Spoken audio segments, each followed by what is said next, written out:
Now, a 30-year-old man is still being questioned tonight in connection with the deaths of Shahzad Ali, Abdul Musavir and Haroon Jahan in Winson Green last Wednesday during the riots in Birmingham. Meanwhile, traders say they fear that a new type of crime may be emerging where young people rush shops to grab what they want. The claims have been expressed as people in Birmingham try to recover from last week's riots. Well, our special correspondent Peter Wilson has been talking to people in Handsworth in Birmingham who've experienced not just last week's events but many other riots during the past decades.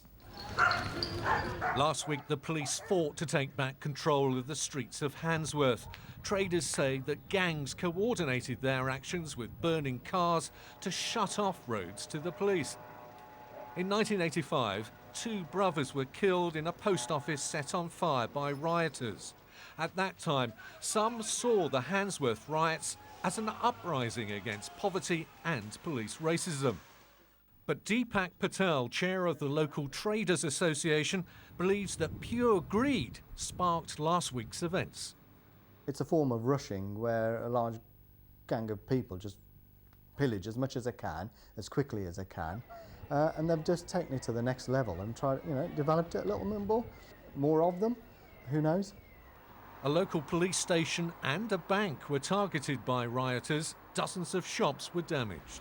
Even a week on, you can really smell the stench of the fire and the smoke, and the mob violence was like a wildfire that swept through the streets.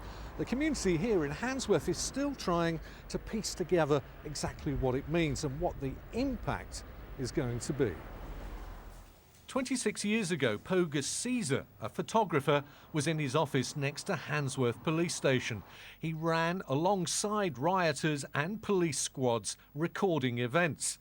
There were riots in 1981, 85 and 1991. Then in 2005, Lascelles erupted in violence. Handsworth is a community he loves and respects. Don't stereotype Handsworth at all. Handsworth that I know, as I've said to you, in the past, is one of great beauty. It's a very, rich multicultural area. We have communities from all over the world who are here. What's happened over the last few days, one shouldn't say, these things are race riots, because it's not. It's people who, as I said to you, have a fire in them, and they just have so much confusion over what's kind of happening.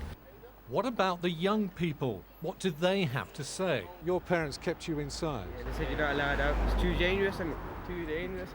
People breaking their own down. Everyone's greedy, so they just wanted free stuff. No one really cares about if he was shot or not. Half people didn't know him, so just doing for what they want, what they could get in it, kind of stuff. But your parents were telling you to stay indoors. Keep safe.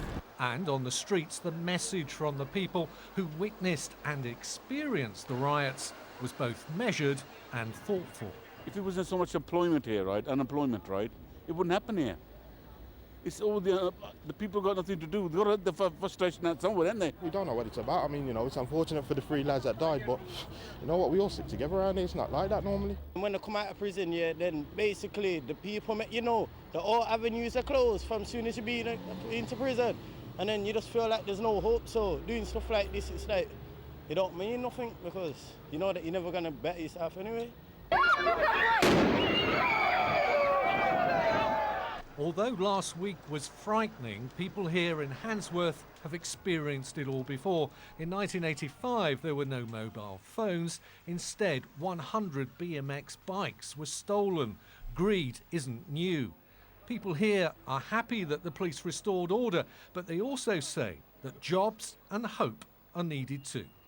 Peter Wilson, BBC Midlands Today, Handsworth. And of course, there's going to be more on this whole issue to do with the riots, reaction, what's been happening over the past few days tomorrow morning on BBC WM, including more discussion about the row between the Home Secretary and the West Midlands Police Authority with Phil Upton at breakfast. Well, still to come on Midlands Today. The reaction